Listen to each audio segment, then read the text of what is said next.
Kibeho ukwiye kuganwa n'abantu b'amahanga yose, kuko waratoranijwe.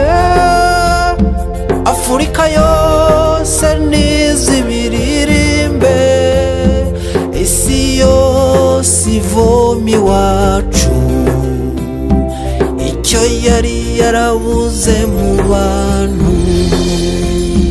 Kibeho murwa w'umwamikazi, Kibeho waratoranijwe. Kwa 28 Ugushyingo buri mwaka nibwo abanyarwanda by'umwihariko ndetse n'abanyamahanga bizihiza amabonekerwa yabereye Kibeho muri Nyaruguru mu majyepfo y'u Rwanda. Ayo mabonekerwa yatangiye kwa 28 Ugushyingo 1981 arangira kwa 28 Ugushyingo 1989. Muri icyo gihe nibwo Bikira Mariya yabonekeraga abana b'abakobwa b'abanyeshuri bigaga Kibeho, abigaragariza babwira ati nyina wa Jambo. Yabahaye ubutumwa bwerekeye isengesho n'ubuhanuzi ku bihe bikomeye byari bigiye kuza, ari byo jenoside yakorewe Abatutsi n'ubundi bwicanyi ndengakamere bwabaye mu Rwanda. Aho Kibeho hanabereye ibindi bitangaza binyuranye. Kiliziya Gatolika yemeye aya mabonekerwa mu mwaka wa 2001 nyuma y'imyaka 20 yarishize abaye. Abakobwa batatu, Alphonsine Mumureke, Nathalie Mukampazimaka na Marie Claire Mukamugango nibo bemejwe na Kiliziya Gatolika. Kizito Mihigo rero uzwi ku izina ry'inuma y'amahoro y'Kibeho yavukiye kuri ubwo butaga butagatifu bw'Kibeho kwa 25 Nyakanga muri uwo mwaka wa 1981 ayo mabonekerwa yatangiyeho. Bivuze ko rero amabonekerwa yatangiye Kizito Mihigo amaze amezi anavutse. Kizito Mihigo yavukiye mu muryango w'abakristu bamutoza gukunda Imana na Bikira Mariya. Kizito Mihigo ni umwe mu barokotse jenoside yakorewe Abatutsi, yahitanye bamwe mu muryango we harimo na Sumubyara. Kizito Mihigo yaje kuvamo umuhanzi w'ikirangirire ukunda Imana n'abantu.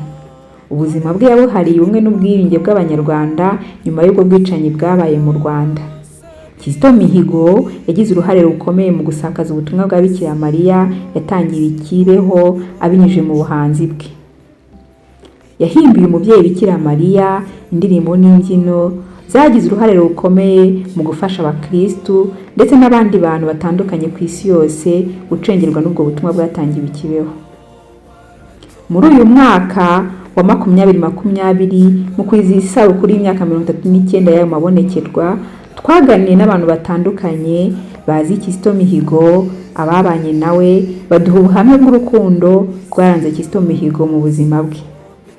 Kizito yakundaga Imana na Bikira Mariya nk'uko byagaragaye mu mibereho ye, mu migenzo ye no mu nyigisho ze abinyujije mu buhanzi bwe. Dukurikirane ubwo buhamya. Kiliziya urumuvunyi w'abantu barakaza bakugane, uburayi bwose buze buririmbe, isi yose ivoma iwacu icyo yari yarabuze mu bantu. Muraho neza, nitwa Rwinkubana ntuye muri Canada. Nk'uko mubizi neza, hashize imyaka 39 umubyeyi wacu Bikira Mariya abonekeye Kibeho. Ni muri uwo mwaka kandi umuhanzi wacu Kizito yavutseho.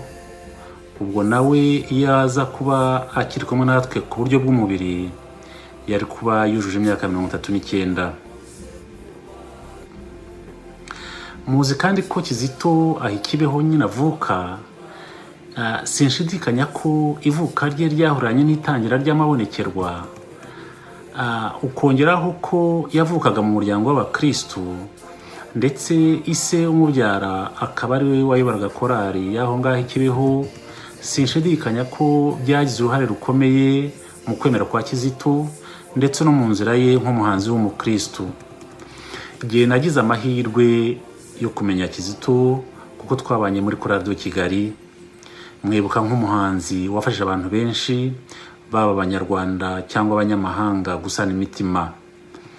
Yatangiye inganzo ye akiri muto, ariko afite ubuhanga buhebuje, haba mu magambo y'indirimbo cyangwa se uburyohe bwa muzika. Yazanye un nouveau style dans la musique sacrée au Rwanda, rythme ayihuza n'umuco wacu. Mu mwaka w'ibihumbi 2000 nibwo yasohoye indirimbo Yubile nziza. Icyo gihe isi yizihizaga imyaka 2000 Kristu aje kuducungura n'imyaka 100 ya Kiliziya yo mu Rwanda. Yari afite imyaka 19 gusa. Icyo gihe higaga muri Petit Seminaire ku Karubanda, ariko tukaririmbana muri korali Kigali ari mu biruhuko. Twese nk'abakoriste twatangariraga ubuhanga butangaje bw'uwo mwana. Muri iyo ndirimbo Kizito atwibutsa imyaka tumaze tumenya Umukiza, ariko akanatubaza ati muri iyi myaka yose tumaze ibikorwa byacu ni ibihe. Agasaba rero Roho Mutagatifu kuza mu Banyarwanda ngo bahinduke. Ndibuka ukuntu iyo yayoboraga iyo ndirimbo yageraga kuri Roho Mutagatifu, aho kugira ngo atange mesure akayirembuza yatwawe ahumirije, kuko indirimbo ze zose ni isengesho. Ngaritse kuri Kibeho rero n'amabonekerwa, Kizito muzi ko buri mwaka yahataramiraga agahuza imbaga itabarika y'abantu batandukanye, abana bakiri bato, urubyiruko, abantu bakuru, abihaye Imana benshi ndetse na bamwe mu bayobozi bakuru b'igihugu. Iyo witegereje amashusho yo muri ibyo bitaramo ngarukamwaka, nibwo ubona ko Kizito yahaga agaciro gakomeye Kibeho n'umubyeyi Bikira Mariya.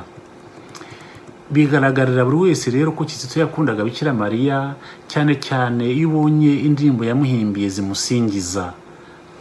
Ndabaha ingero nkeya, nko mu ndirimbo Igisinzo cya Bikira Mariya, Kizito aramutaka akamwita Mucyurabuhoro, Ihogoza ry'Icyeza, Umwamikazi, Isimbi, Mpinganzima, Imaragahinda, Urumuri, Itara, Rebero ry'Imena, Mirukire y'abarushye, ndetse akongeraho ati wowe urira ngo duhore, horana inganji. Mu yindi ndirimbo Nyina wa Jambo, Kizito agira ati nyina wa Jambo uri izuba ryarasiye Kibeho rikaboneshereza isi yose kugira ngo igire amahoro. Ati ibishashi by'iryo zuba nibikwire mu Banyarwanda. Naho mu ndirimbo Yohana yarabyanditse Kizito ati urumuri rwaje mu mwijima, ariko umwijima uranga urarupfukirana. Ati Kibeho waramamaye kubera ibitangaza by'ijuru, ariko ntibyakubujije kuba mu mahano y'ubwicanyi. Akarangiza avuga ati uwo mwijima uragatsindwa n'ubutagatifu. Izo za ngero nkeya zerekana urukundo Kizito yari afitiye Bikira Mariya na Kibeho. Reka ariko ndangize mbabwira ko Kizito yari umukristo w'intangarugero, yateye ikirenge mu cya shebuja Yezu Kristo. Ndibuka ibaruwa yanyoherereje muri 2007. Icyo gihe nabusobanuzaga ibyo guhuza Abanyarwanda babaga mu mugabane w'i Burayi, naho nawe yabarizwaga, kuko sinumvaga umwana wari ukiri muto ariko akagira un projet de grande envergure nk'iyo. Yarambwiye ati, je cite, le but de ma musique sacrée est pour moi kwegera Imana no kuyegereza abandi. Quand je dis kwegera Imana, je cite toujours Kizito, je veux dire kwegera amahoro, ubumwe n'urukundo. Fin de citation. Kizito rero yari umuhanuzi, nuko ngo nta muhanuzi uhanura iwabo. Yabaye nka ryajwi ryo mu butayu. Ukwemera kwe kwari kurenza ukwacu, niyo mpamvu tutamwumvise. Il était en avance sur notre époque. Sa mission était noble et céleste. Nta gushidikanya ubatetse ijabiro kwa Jambo, aho adusabira kugira ngo dukomeze ubutumwa bwe bw'amahoro, urukundo, ubumwe n'imbabazi.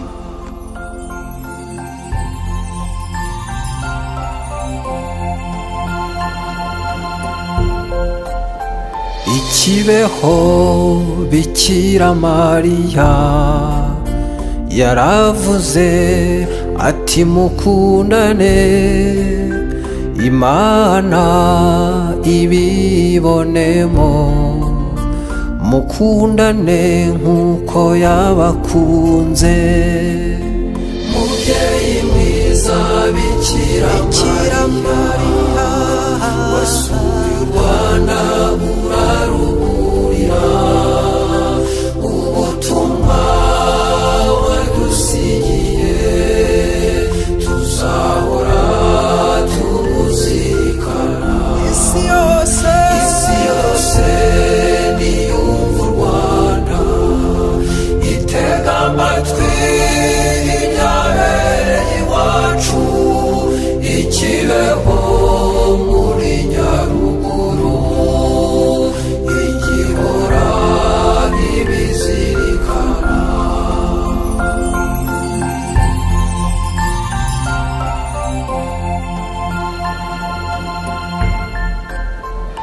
Kibeho Bikira Mariya yaravuze ati mushikame musenge musabiriye isi, Imana iyiha amahoro. Mubyeyi mwiza Bikira Mariya wasuye u Rwanda uraruhurira, ubutumwa wadusigiye tuzahora tubuzirikana. Isi yose niyumva u Rwanda, itega amatwi ibyabereye iwacu i Kibeho muri Nyaruguru, igihora ibizirikana.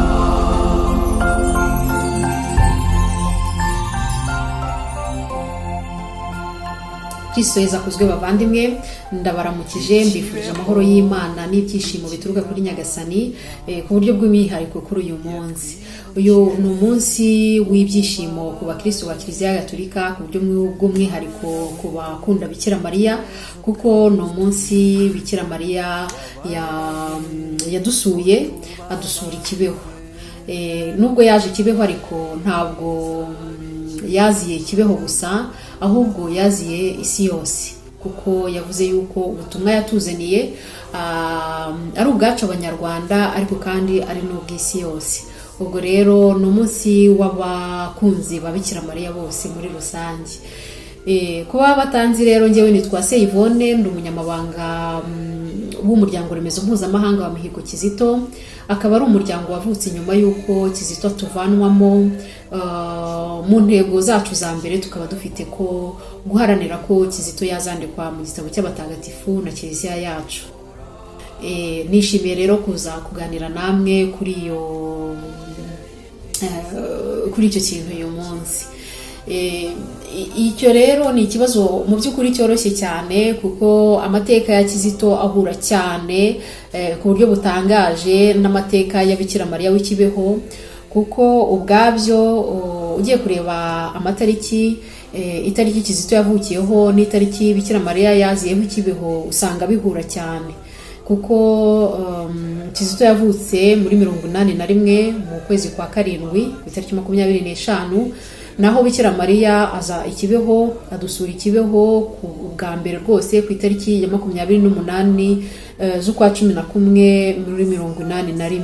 Murumva ko byari mu mwaka umwe, mbese hagati y'ibyo bintu byombi harimo amezi makeya cyane. Murumva rero ko basa n'abaziye rimwe mu by'ukuri.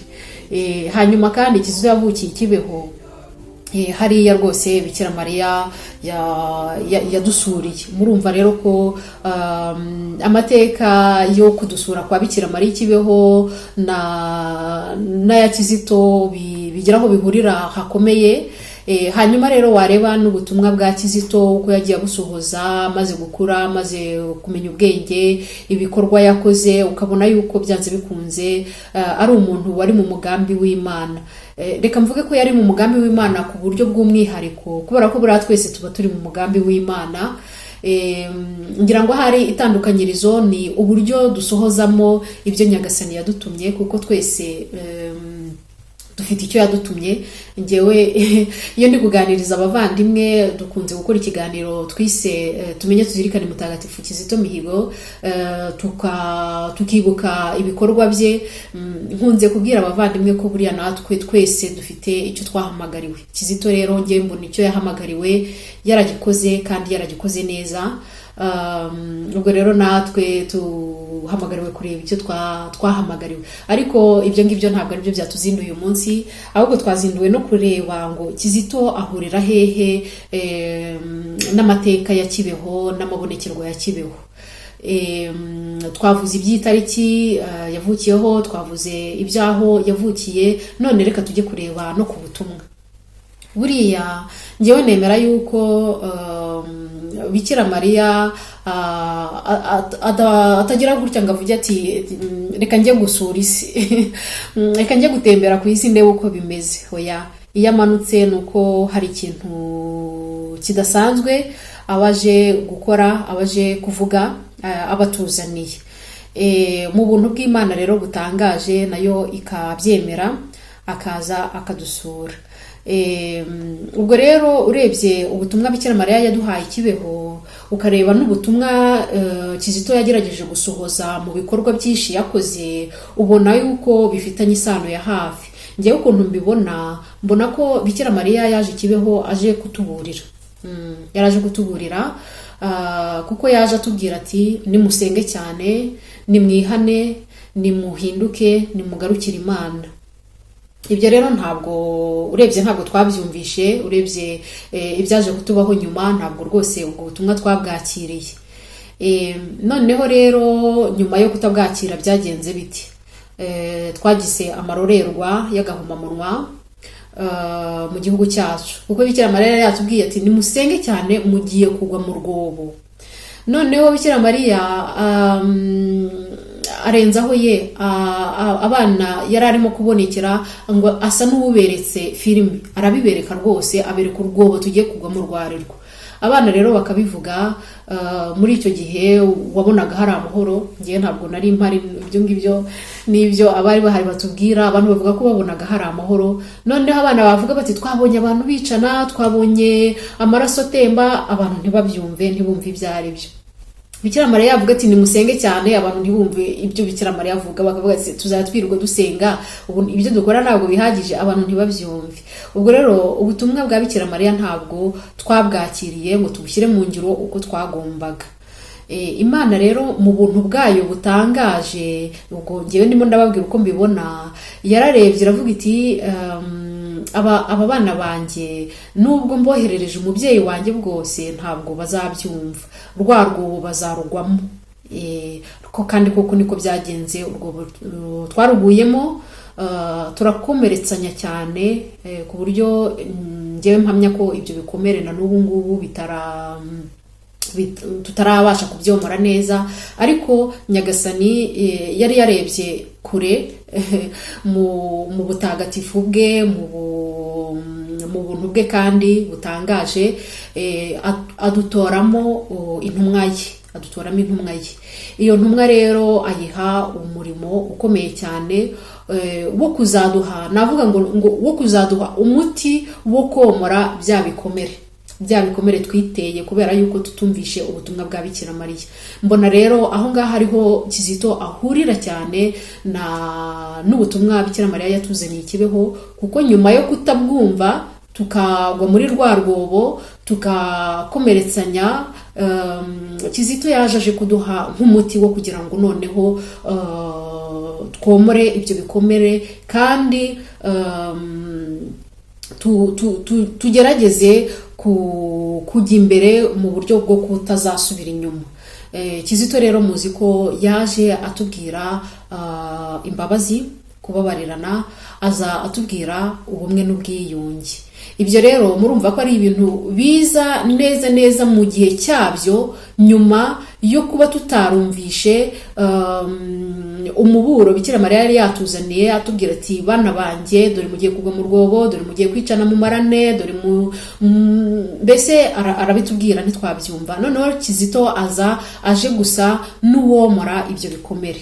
Umuti rero yarawuduhaye, aratubwira ati nimubabarirane, nimubabarirane. N'uyu munsi nyuma y'uko yigendera, ubuhamya dukunze kwakira bw'abantu asura mu buryo cyangwa mu bundi, mu nzozi, mu mabonekerwa, mu ki, abatagatifu bagira uburyo batambutsamo ubutumwa bwabo nabo, wenda batagarutse nk'uko Bikira Mariya yaje, ariko bagira uburyo batambutsamo ubutumwa bwabo.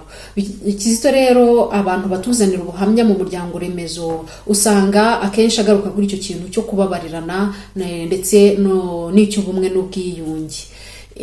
Ubwo rero nkaba numva isano Kizito afitanye n'amabonekerwa y'ikibeho cyangwa se n'ubutumwa bw'ikibeho, n'ubutumwa ijoro ryaduhereye Kibeho, ari iyo ngiyo, yariyo mu rukundo rw'Imana rutangaje, kuza kutwomora, kuduha umuti wo komora bya bikomere twateranye, kugira ngo uko biri kose tubashe kujya imbere.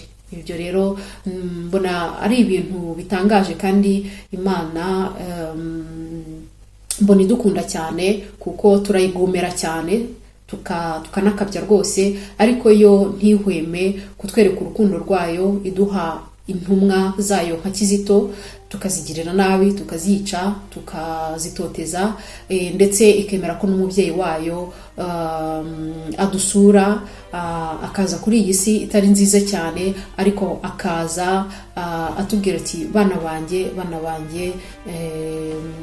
nimuve muri ibyo byaha, nimuve muri izo ngeso mbi. Ubwo rero ntarondogoye cyane, numva usibye wenda kubigaragarira buri wese, kuvuga ngo amatariki Kizito yavukiyeho, aho yavukiye, indirimbo yahimbye, mbese byinshi cyane bigaragarira buri wese ku butumwa bwa Kizito. Mbona harimo n'icyo kintu cy'umugambi w'Imana uri wihariye, ujyanye n'urukundo Imana idukunda, ujyanye no kudukiza kw'Imana, gukomeza kudukiza. Bavandimwe rero ntarondogoye, murambabarira, ndabifuriza gukomeza kwishimira uyu munsi no kugubwa neza, kandi no guhindukira Imana nk'uko Bikira Mariya yabidusabye i Kibeho, tugasenga cyane kandi tugahinduka. Mukomeze rero kugira ibihe byiza, Imana ibahe.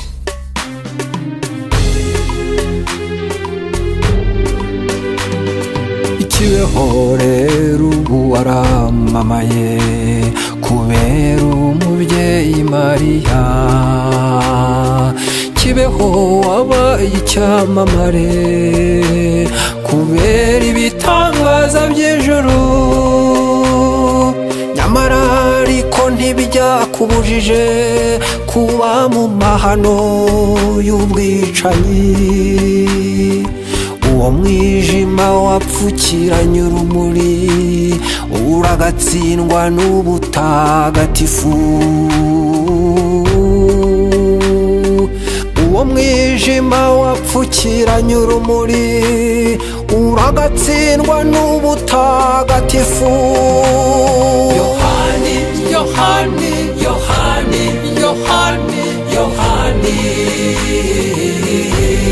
Yohani, Yohani, Yohani, Yohani, Yohani, Yohani yarabyanditse, urumuri rwaje mu mwijima.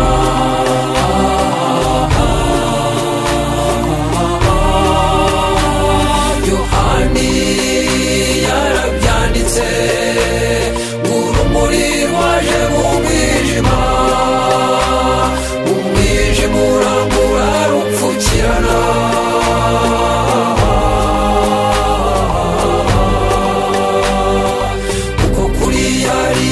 yarakuvanye mu kuboko k'umwami, kandi rero nta mugayo yari inkoramutima ye koko, kandi rero nta mugayo yari inkoramutima ye koko.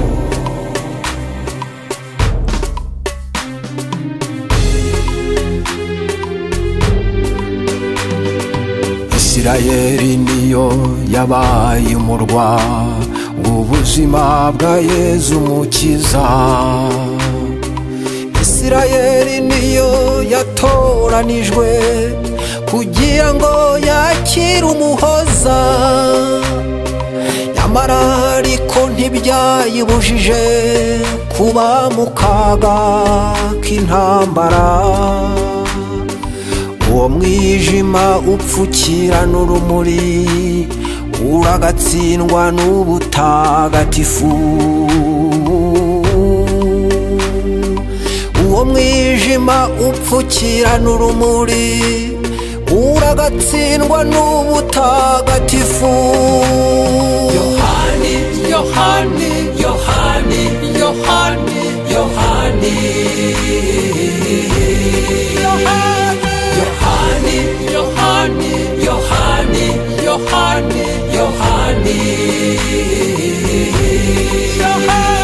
Yohani yarabyanditse, urumuri rwaje mu mwijima.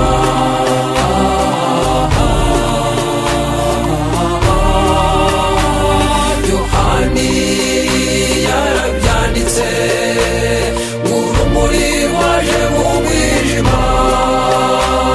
Umwijima urangura rupfukirana,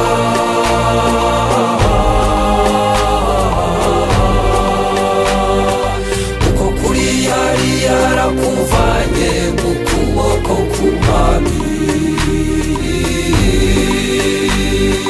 kandi rero nta mugayo yari inkoramutima ye koko, kandi rero nta mugayo yari inkoramutima ye koko. Kristo Yesu akuzwe bavandimwe. Kuri uyu munsi twibuka amabonekerwa y'umubyeyi Bikira Mariya Kibeho, nifatanije n'abanyarwanda bose n'abandi bakristo bazirikana ubwo butumwa bwa Kibeho. Nkaba rero nasabwe kuba navuga kuri mutagatifu Kizito ku mwanya yahaye umubyeyi Bikira Mariya mu buzima bwe ndetse no mu bihangano bye. Twibuke ko Kizito Mihigo yavukiye i Kibeho, aho umubyeyi Bikira Mariya yabonekeye abana mu ishuri ry'Ikibeho. Nkaba rero ku bwanjye mbona bitari hazari, ahubwo umutagatifu Kizito nawe akaba yarabaye intumwa y'Imana, nk'uko umubyeyi Bikira Mariya yabaye igikoresho cy'Imana kugira ngo isi icungurwe. Byerekana neza ubutumwa twahawe, uburyo Kizito yabwumvise nubwo yari ataramenya ubwenge, yari atarabasha kumva, ariko biturutse mu burere yahawe, mu buryo yatojwe n'umubyeyi we, cyane cyane papa we nawe wari umucuranzi waririmbaga muri korali ya paruwasi ya Kibeho. Kizito yabaye umwe mu bahamya b'ubutumwa bwa Bikira Mariya Kibeho.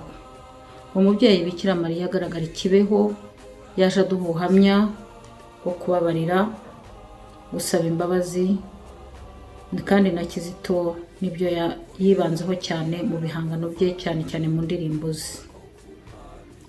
Nkaba rero ntashidikanya ko Kizito koko umwanya yahaye umubyeyi Bikira Mariya wari umwanya ukwiye, kandi ari nawo mwanya na Yezu yamuhaye mu buzima bwe. Ubwo nkabivuga cyane cyane ku bwanjye, ikintu nshingiraho cya mbere cyanyereka ko Kizito mu by'ukuri ubutumwa bwa Bikira Mariya bwo kubabarira, gutanga imbabazi no kuzihabwa ari ibintu yumvise neza, cyane cyane ko yabonye ko Kibeho ari umurwa mukuru udasanzwe kuri twebwe Abanyarwanda, kuko yifuje ko hazubakwa monima ya reconciliation.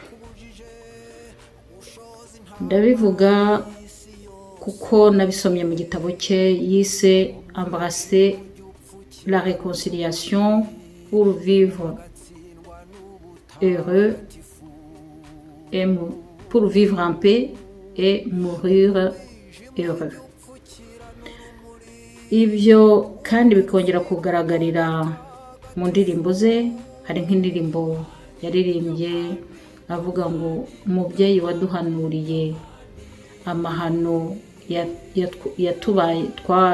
yatwugarije ariko twaba twaratwimye amatwi. Nibyo koko ubutumwa bwa Bikira Mariya twabwimye amatwi, ntitwabuhaye agaciro, ariko Kizito yongera kubitwibutsa nawe mu bihangano bye agira ngo twongere twisubireho, twihane, tubabarirane kandi tubone kubana mu mahoro. Ubwo rero nabwo ubutumwa nabwo twabwumvise, twakomeje kwica amatwi kugeza aho ya ntumwa y'amahoro ibura ubuzima bwayo kubera ubwo butumwa butigeze bwumvikana mu matwi ya benshi. Kizito ntiyigeze yihanganira kubona akarengane, ntiyigeze aceceka igihe yabonaga abana b'imfubyi nka we badahabwa umwanya ukwiye ngo bategwe amatwi kandi nabo akababaro kabo kumve, bagira umwanya wo kwibuka nabo bibuke ababo kuko babapfushije.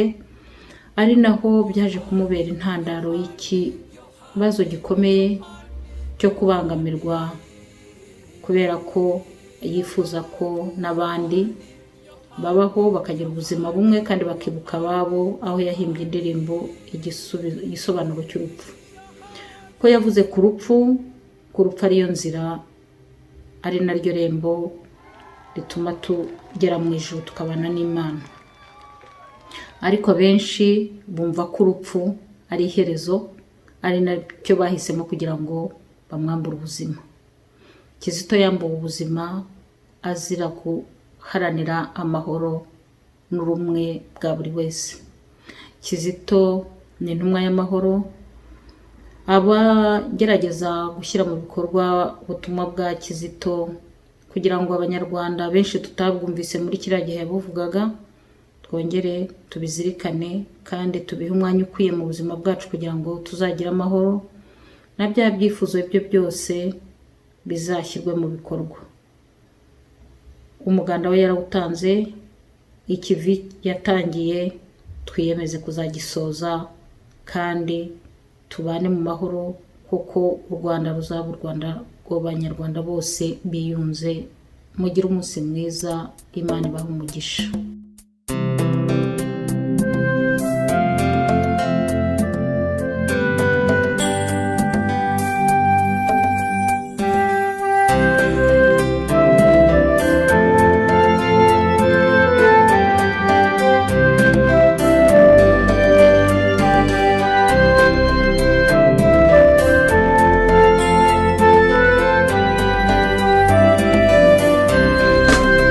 Nyina wa Jambo uri izuba ryarasiye mu Rwanda Kibeho, rikaboneshereza isi yose kugira ngo igire amahoro. Nyina wa Jambo uri izuba ryarasiye mu Rwanda Kibeho, rikaboneshereza isi yose kugira ngo igire amahoro.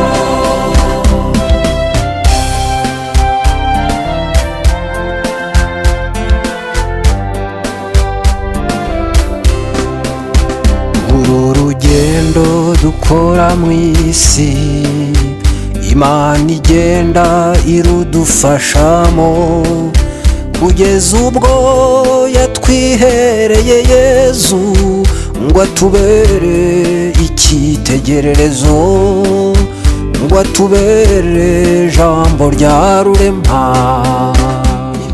Nitwa Delphine Uwituze, ndi inshuti ya Kizito Mihigo, nkaba n'umuyobozi wa kampe muri iki gihe. Kizito Mihigo namumenye kubera gukunda ibihangano bye. Nakundaga umwimerere w'ubuhanzi bwe n'Imana idasanzwe y'ubuhanga yabikoranaga. Nkunda indirimbo ze ndetse n'ubutumwa buzirimo. Mu mwaka wa 2011 nibwo nahuye nawe muri konseri yari yakoreye i Kigali. Mu kiganiro kigufi twagiranye nashimye cyane personalite nziza, ubuhanga buhambaye, umuntu n'urukundo butishira muri we. Mu minsi ikurikiyeho twakomeje kugirana ibiganiro nza no kuba umumambure wa fondasiyo ye KMP. Uko iminsi yagiye yicuma rero twashijeho kumenyana cyane no kurana neza kugeza ku munsi we wa nyuma. Mu miterere ya kamere muntu navuga ko yari umuntu udasanzwe, usa nkaho yakoreshwaga n'imbaraga zidasanzwe. Yasaga n'umuntu utari mu isi, ibyo byagaragaraga yabaga ageze mu gihe cyo gusenga, muri wa mwanya wihariye n'Imana. Mu gihe cyo guhanga indirimbo y'inganzo yazaga yahitaga ahinduka. Mu gihe cyo kuririmbira Imana no mu gihe yabaga ari gushaka igisubizo ku kibazo kibaye. Habagaho n'ibimenyetso bidasanzwe byamubagaho, twavuga nk'igihe yaririmbaga ya ndirimbo y'inuma, hari igihe inuma zazaga ahari. Nanone yasaga nk'umutagatifu cyangwa intungane mu isi. Yarangwaga n'urukundo, ukwemera, umuntu, umutuzo, impuhwe, kwitanga, ubushishozi, umurava n'ubuhanga. Mbese rimwe na rimwe ukagira ngo ntacumura, ni intungane yaje mu isi. Ku rundi ruhande yari umuntu ushobora kuba yakosa nk'abandi bose. Kizito Mihigo iyo yabonaga ko hari ibintu bitari kugenda neza, yashoboraga kuba yarakara undi wari we wese, ariko ntatinde kwigarura no kubabarira. Kizito Mihigo inuma y'amahoro y'ikibeho ari mu ijuru. Mu kiganiro kugeze kugirana yampamirije ko afite isezerano yagiranye na Yesu cyo kuzajya mu ijuru ubwo yahimbaga indirimbo yitwa Nyir'imbabazi yarazitwanduje. Iyi ndirimbo yayikoze nyuma y'aho amaze guhimbira umubyeyi Bikira Mariya. Izindi ndirimbo n'imbyino zagize uruhare rukomeye mu gufasha abakristo ndetse n'abandi bantu batandukanye ku isi yose gucengerwa n'ubwo butumwa bwatangiwe Kibeho. Kizito Mihigo yavukiye Kibeho, avukira mu muryango w'abakristo gatolika mu mwaka wa 1981. Ubwo amabonekerwa y'Kibeho yatangiraga yaramaze amezi 4 avutse. Mu bwana bwe yigishijwe gusenga, gukunda abantu no gukunda Imana. Yakundaga kuvuga ko izo ndangagaciro yazibomaga kuri se umubyara. Yakundaga umuryango we cyane, ariko se umubyara bikaba akarusho kuko yamwigiyeho byinshi: umutuzo, ubushishozi, ukwemera n'igitsure. Nubwo rero yivugira ko atigeze abonekerwa, muri ibyo bihe by'amabonekerwa hari ibintu bidasanzwe byamubayeho nubwo yari akiri muto. Mu kivunge cyinshi cy'abitabiriye amabonekerwa yaje kwigira inama, yihisha munsi y'imwe mu modoka zari ziparitse mu nkengero z'ikibuga. Umwe muri abakobwa babonekerwaga yaje kuva hari agenda areba hejuru ashakisha inzira, aza kugera aho Kizito Mihigo yari aryamye munsi y'imodoka, niko kumutera amazi y'umugisha ubundi arigendera. Ubwo abantu barahuruye baza kureba ibibereye aho, basangana umwana muto waryamye baratangara.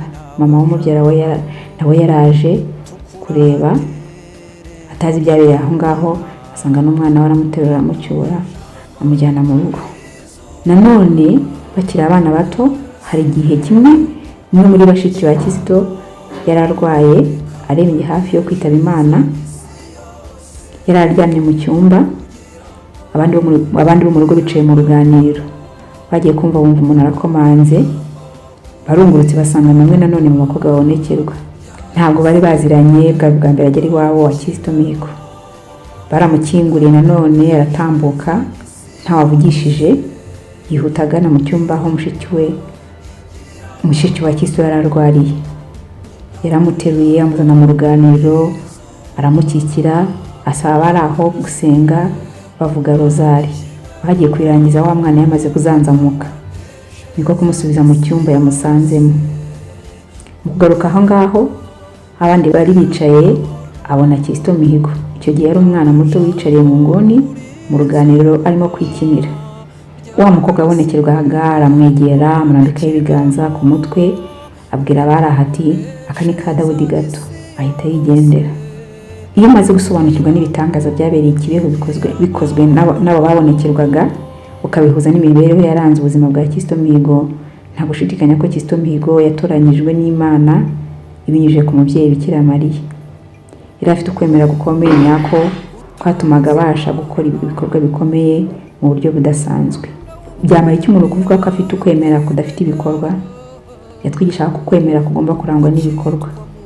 Ibikorwa bye byahamyaga ukwemera kwe, kandi mu buzima bwe bwose ntiyigeze atakaza ukwemera kwe, kabone nubwo byabaga bimukomereye, ahubwo ukwemera kwe kwakozwaga n'ibibazo by'isi yagendaga atambukamo.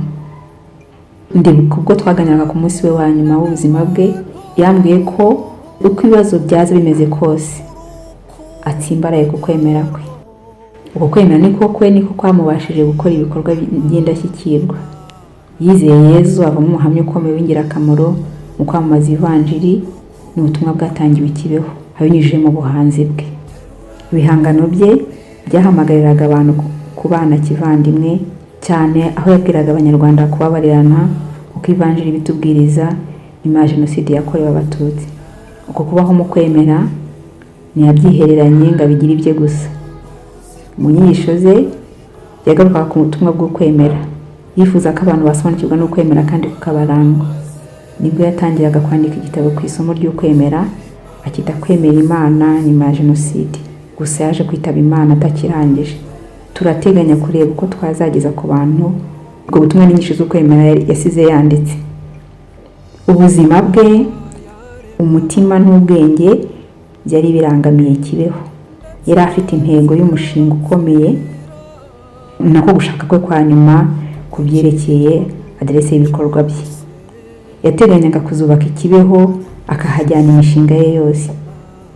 Kibeho ikaba icyicaro gikuru cya KMP ku isi yose.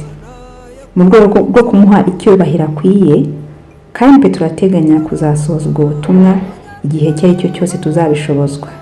Ku giti cyanjye rero namwigiye kugira ukwemera, gukundana no gukunda Imana na Bikira Mariya. Yanyigishije uko umuntu rero ukwemera akagukuza.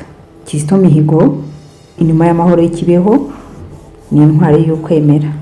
Ni umuhamya w'ubutumwa bwa Bikira Mariya Nyina wa Jambo.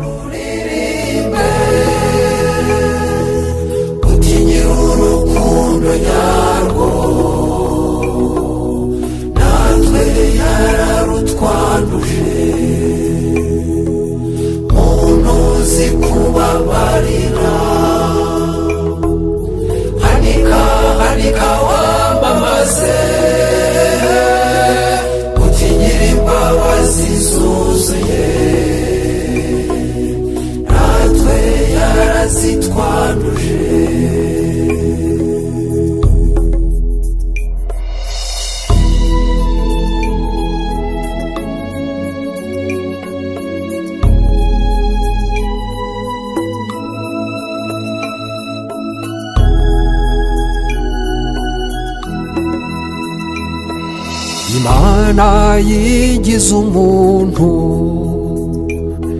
ngo itwigishe gukundana, nyamara twe turayica dukoreshejwe n'urwango. Imana yaradukunze muri Yezu iradupfira, nyamara koko watanduye azuka mu bapfuye. Umuntu ukunda, terura uririmbe, utinyira urukundo nyarwo, natwe yararutwanduje. Muntu uzi kubabarira, hanika wamamaze, utinyira imbabazi zuzuye, natwe yarazitwanduje.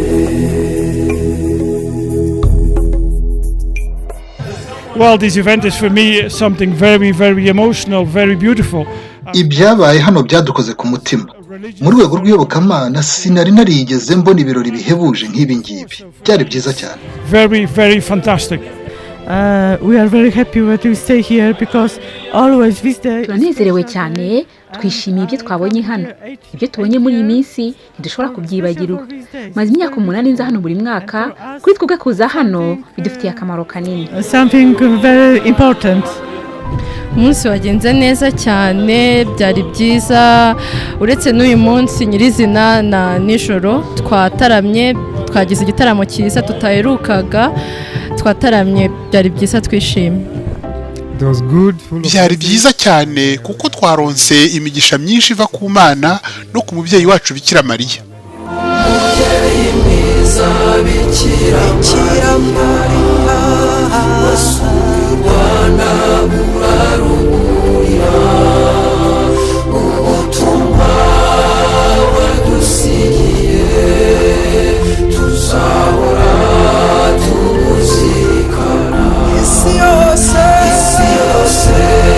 niyumva u Rwanda, itega amatwi ibyabereye iwacu i Kibeho muri Nyaruguru, igihora bibizirikana.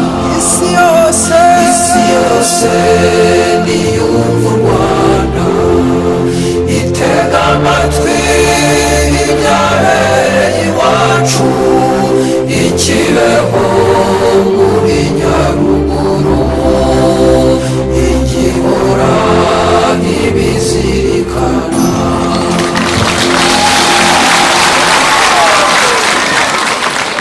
Kizito indirimbo yaririmbye nazikunze cyane, ndetse ku buryo zimwe muri zo nazifashe no kuri video. Byari binogeye amatwi n'amaso, simbona ukundi kuntu nabivuga, byari bihebuje. Buri wese arishimye, mfite icyo mbyungukiyemo, bimfunguye n'amaso. Twabyakiriye neza, hari hashize igihe tutamubona nk'abakristo gatolika, abenshi baramukunda, bakunda ibihangano bye, twishimiye cyane kongera kumubona. Every time I really like his song about mother from Kibeho. Buri gihe nshimishwa cyane n'indirimbo yahimbiye umubyeyi wa Kibeho, kuko ni indirimbo nziza. Ndanezerewe cyane kumubona hano. Dushimishijwe cyane no kuririmbana nawe indirimbo yahimbiye umubyeyi. Song about mother.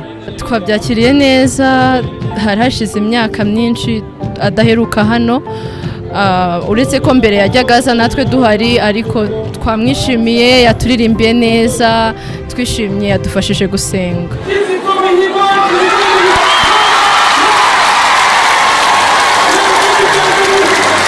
kurate ngo byarugira.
Ndagira ngo mpamagarire abakristo bo ku isi yose kuza mu Rwanda, kuza mu birori nk'ibi, kugira ngo basobanukirwe kurushaho icyo ubukristo bivuze. Njye nuko mbyumva. Message numva naho abakristo muri rusange, by'umwihariko abakristo gatolika, nuko nabashishikariza kujya nabashishikariza gukunda isengesho, kumenya ubutumwa Bikira Mariya yasize hano i Kibeho ubwo yazaga kudusura mu Rwanda, kuko harimo byinshi byabafasha. I want to tell you, always be with mother very near. Ndashaka kubahamagarira kuba hafi y'umubyeyi, kubera ko umubyeyi udasanzwe wa Kibeho yifuza ko twaza buri munsi, yifuza ko twabana nawe umunsi ku wundi, adushishikariza gusenga, akatwifuriza guhorana ibyishimo, kandi tugahurira hamwe twese dusenga tumwujije muri rozari, kandi gusenga ni ikintu cy'ingirakamaro. Pray for us in Poland. Ubutumwa naho abantu muri rusange, haba ari abakristu cyangwa n'abandi bafite ayandi madini basengeramo, nuko isengesho ari ngombwa kandi ko rikenewe mu buzima bwa buri munsi. Umunsi nk'uyu bukenewe ko umuntu afata umwanya muto cyangwa munini mu buzima bwe akawuharira Imana agasenga. Murakoze.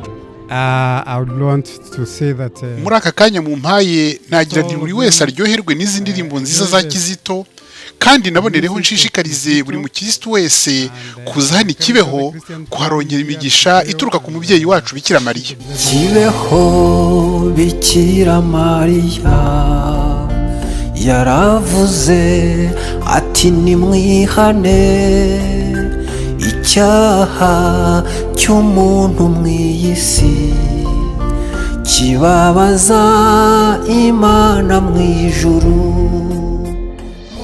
Kizito Mihigo nyuma y'amahoro y'Kibeho yabaye, aracyari kandi azahora ari urugero rwiza rwo kwicisha bugufi, gukundana, gukunda umubyeyi Bikira Mariya, gukunda Imana no kugeza kubaho nka Yesu Kristo muri iyi si. Azahora atwibutsa iteka ubutumwa bwe budasanzwe, ubuhamya ku byabereye i Kibeho abinyujije mu ndirimbo ze, kugira ngo dukomeze kubana nabwo mu buzima bwacu bwa buri munsi. Itega amatwi